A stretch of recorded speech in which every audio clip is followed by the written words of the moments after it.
No programa de hoje vamos falar sobre envelhecimento e de que forma podemos ter qualidade de vida nessa fase.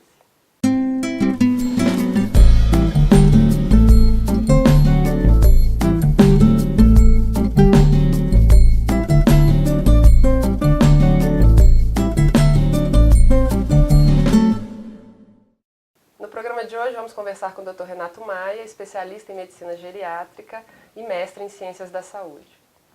Doutor, obrigada pela participação. Obrigado pelo convite. Vamos começar falando um pouquinho da sua experiência profissional, né? Sabendo que a sua experiência é ampla nessa área da geriatria. Como é que foi, assim? Olha, desde que eu me graduei em medicina, eu optei por trabalhar na área da geriatria. Naquele momento, isso já se vão algumas décadas, a geriatria não era desenvolvida no Brasil, então eu tive que recorrer a uma pós-graduação no exterior e retornei ao Brasil para poder desenvolver a medicina geriátrica aqui no Brasil.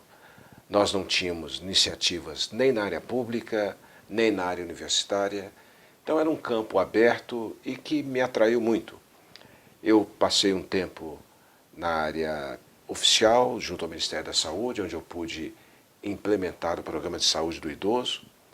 Posteriormente, eu migrei para a Universidade de Brasília, onde inicialmente eu me dediquei a atendimento geral e posteriormente tive a oportunidade, com a ajuda de várias pessoas e com uma boa vontade e o entusiasmo do Hospital Universitário da Universidade de Brasília, em criar um centro do idoso que hoje é um centro para atendimento a pessoas com doença de Alzheimer. Do lado, vamos assim dizer, de atuação em instituições, eu sempre fui vinculado à Sociedade Brasileira de Geriatria, que é uma instituição científica, e posteriormente eu também ocupei o cargo de presidente da International Association of Gerontology and Geriatrics, que é uma associação internacional que envolve mais de 40 países e é onde eu tive a oportunidade de trabalhar ao nível do envelhecimento mundial. Doutor, falando um pouquinho sobre longevidade e até envolvendo o envelhecimento populacional, né, que hoje em dia a gente tem uma expectativa de vida que está aumentando, quais são os fatores que podem influenciar nessa longevidade aí? Olha, a longevidade significa viver muito. Não é?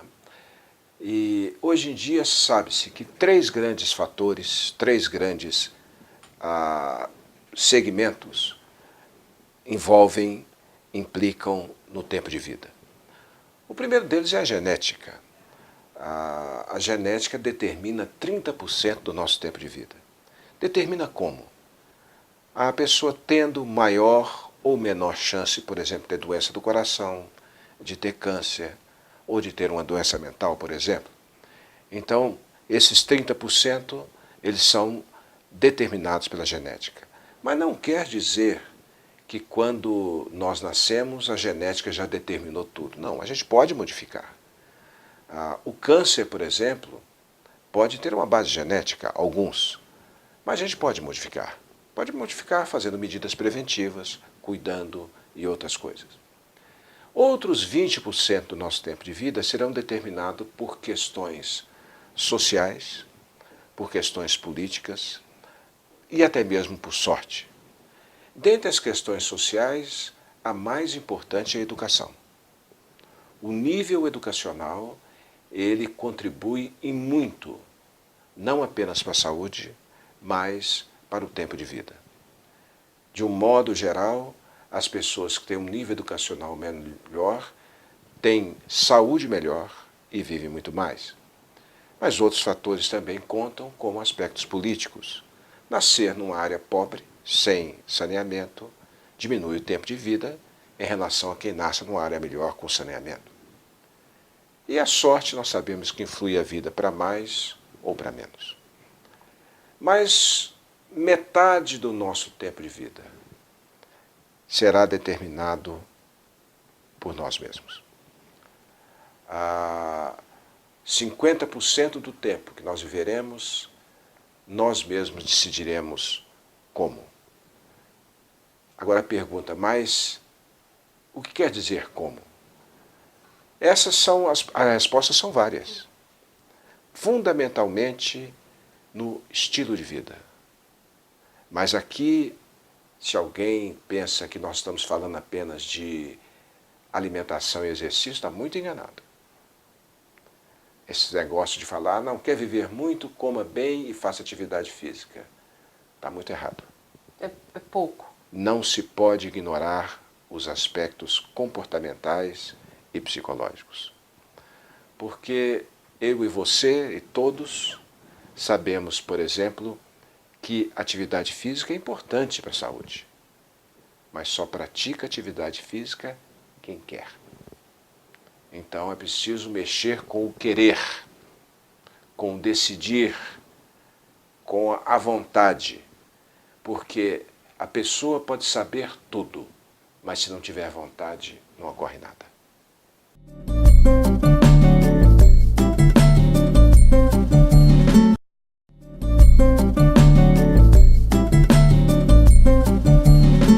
Voltamos a falar com o Dr. Renato Maia sobre envelhecimento e qualidade de vida.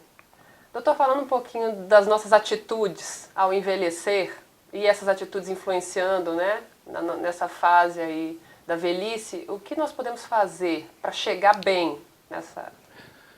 Bom, em primeiro lugar, não achar que a velhice é uma porta que nós vamos abrir aos 60, 65 ou 70 anos. A velhice não é um outro país. A velhice não é um outro lugar. A velhice é a continuação da vida. A vida é como se fosse uma viagem num trem. Existe a estação da juventude, a estação da vida adulta, a estação do casamento, a estação dos filhos e estações no futuro. Então não achar que eu preciso me preparar para a velhice quando eu quiser chegar àquela determinada estação. Aí eu vou descer com a roupa diferente, vou descer com a carteira de aposentado e vou descer sem querer fazer nada. Isso é um erro. Envelhece bem quem vive bem. Quem vive mal, envelhece mal. Isso não é a primeira coisa nítida. Achar que um jovem que viveu mal a juventude, que não estudou, que não trabalhou, que mexeu com droga, que foi um mau pai, que não teve família, que não teve renda, que não teve educação, que não teve harmonia, vai ter uma velhice feliz, esqueça. Não é possível. O que não quer dizer que nós não possamos mudar durante a vida. É preciso ter uma grande crença na capacidade do ser humano de mudar. E alguns mudam para melhor. Mas, de um modo geral, lembrar que a velhice é uma casa que se constrói durante toda a vida. É preciso lembrar que os jovens decidirão coisas que serão importantes na velhice. Os jovens, ainda na juventude, quem fuma, quem bebe, quem não respeita, quem não gosta da lei, também terá um preço na velhice. Durante o jeans, algumas coisas são decididas. O máximo da dureza óssea, que no futuro pode significar osteoporose, é definida ao final da terceira década. Então, é a mulher jovem que vai definir isso. Então, as definições começam antes, começam durante toda a vida, e é preciso viver a vida, primeiro, com uma crença de que ela continua, segundo, que a felicidade não é restrita à juventude ou ao brilho do período de trabalho, e terceiro, que o viver bem não está associado nem apenas ao conforto, ao dinheiro, à beleza e ao reconhecimento. O viver bem está muito acima disso. Algumas pessoas que têm essas características podem ter vantagens, mas se não souberem encarar a vida como ela deve ser encarada, se não tiverem humildade, se não tiverem a capacidade de entender que a vida tem um limite e que ninguém é melhor do que o outro, seguramente perderão essa vantagem. em função de tudo isso, né, que foi falado, se a gente for pensar no papel da família, imaginando que o idoso, né, tem papel fundamental em entender tudo isso para envelhecer com mais qualidade, a família, o que a família pode fazer para contribuir para que o idoso, né, chegue, né, nesse momento da vida de uma forma melhor? Eu vou até antecipar a sua pergunta. O que a gente pode fazer para a nossa família, para que a família cuide de mim no futuro? Porque essa história de que a família tem que cuidar bem do idoso, que idoso? De quem que nós estamos falando?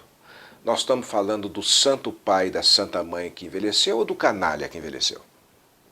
Ninguém espere que filhos que foram maltratados, que foram abusados, que foram diminuídos, que foram torturados, vão tratar bem o pai. Então, primeiro, o carinho que eu terei na velhice, eu vou conquistar na minha vida.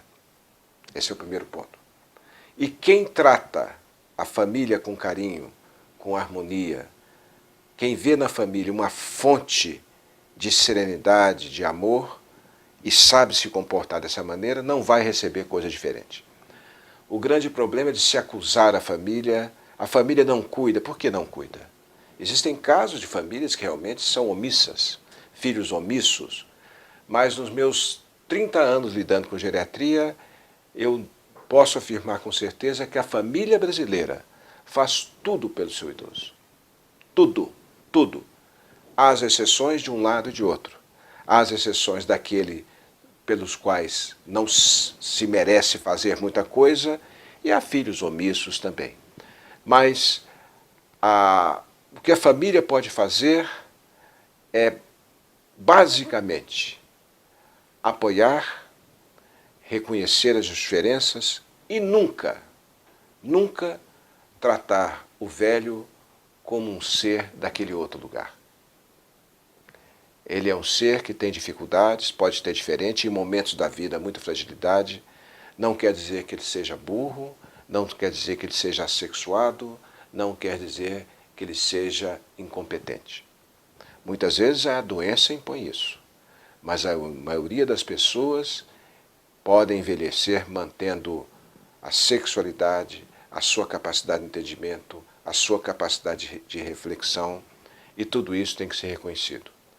A grande base para envelhecer bem e a grande característica que a família tem que ter chama-se solidariedade. Quem é solidário com o outro, ajuda o outro. Mesmo que o outro seja o pai.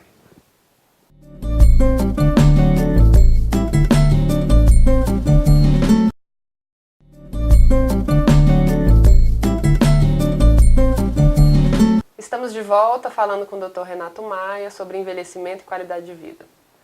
Doutor, em relação à especialidade, né, da geriatria, qual que é o papel, assim, bem, né, claro, especificamente, assim, do geriatra?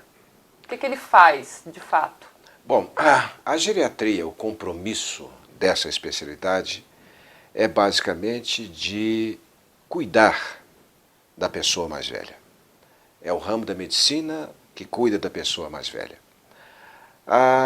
Agora, a medicina geriátrica, ela não pode se vangloriar de resolver tudo. O médico sozinho em relação ao velho, ele resolve muito pouco. Não quer dizer que não seja importante, ele o é, mas resolve pouco. Porque as necessidades da população mais velha são múltiplas. E não se pode ignorar o papel, por exemplo, da fisioterapia, da odontologia, da psicologia, da terapia ocupacional, da nutrição, da enfermagem no dia a dia. Então, eu digo que a geriatria bem praticada, ela deve ter como meta envolver toda esta equipe em benefício de uma pessoa doente, vamos assim dizer. Mas surge um outro problema. É preciso mostrar uma carteira de identidade para chegar no geriatra? olha, eu tenho mais de 80 ou mais de 60? Obviamente que não.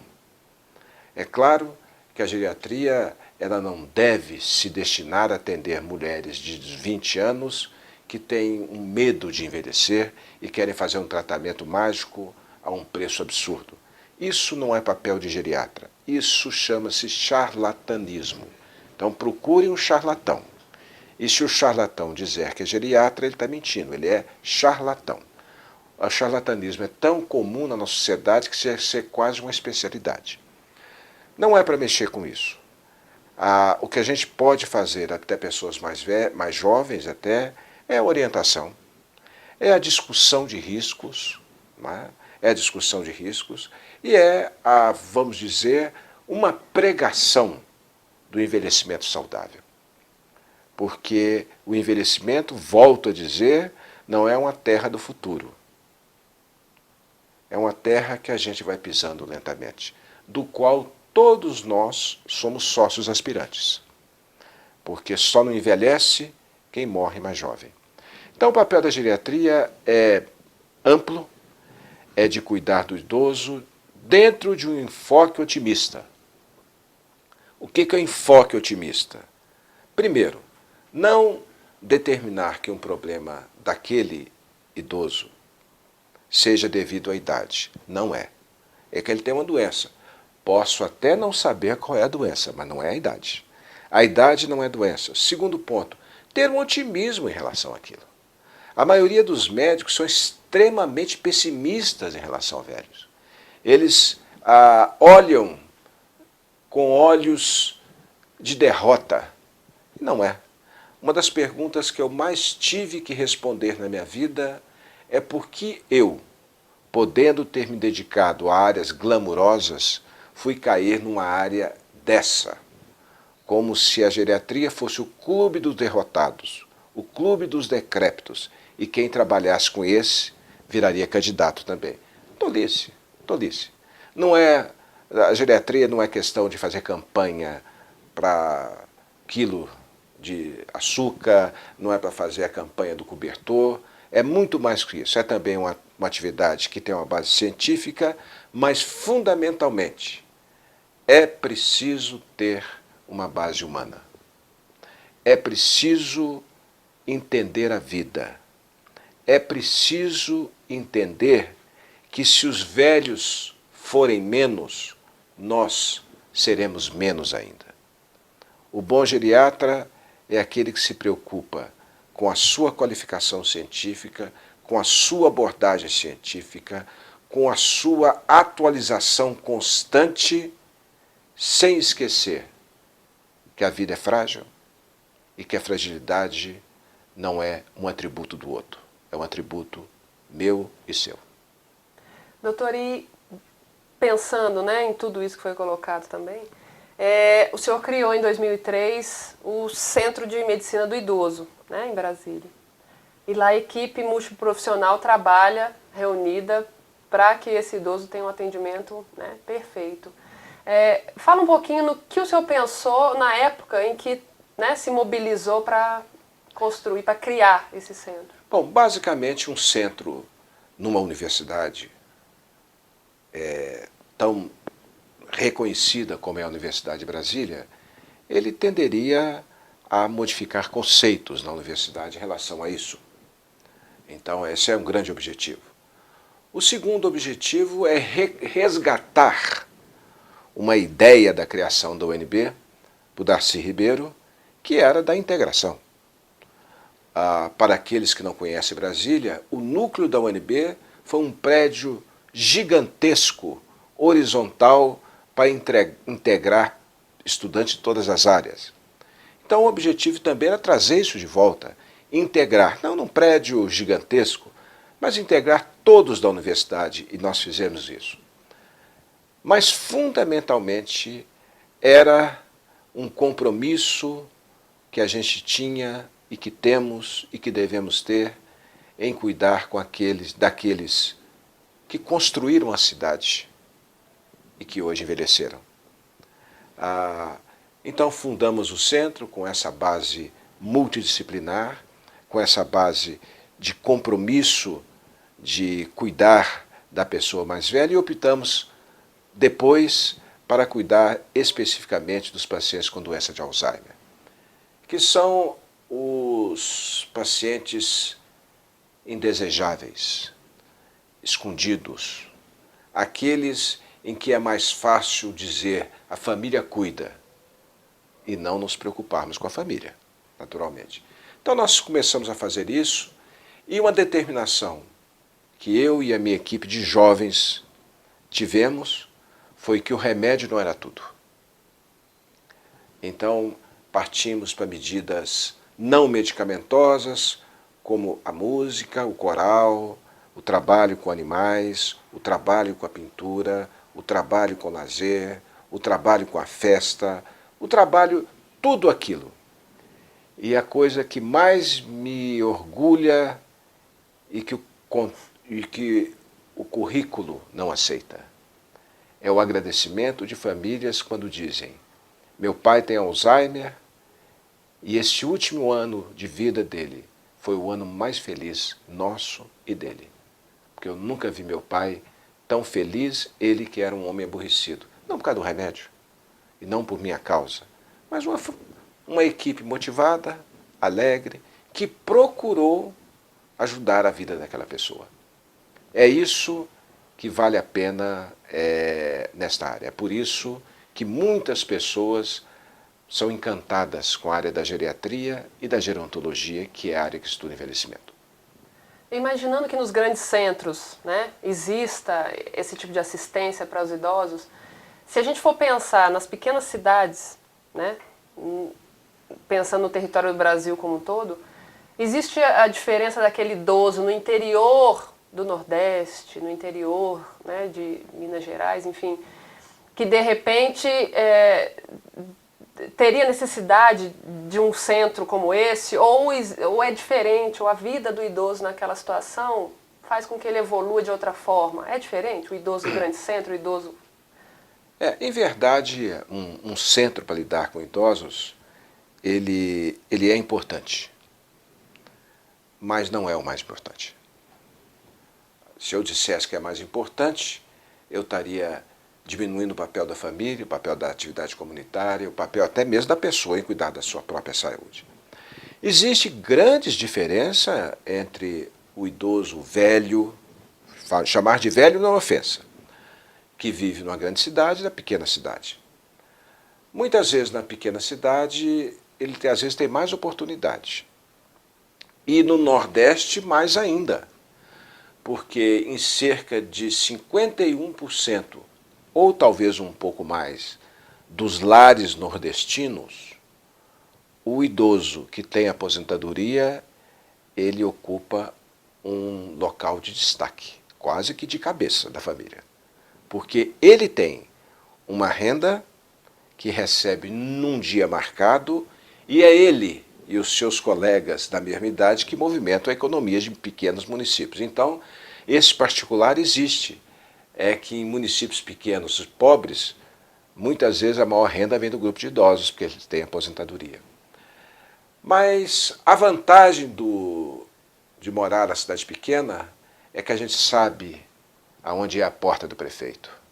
Então pode-se bater na porta do prefeito muito mais facilmente. E o que se precisa não é de médicos, é preciso não medicalizar a área do idoso. O que precisa é uma sociedade motivada.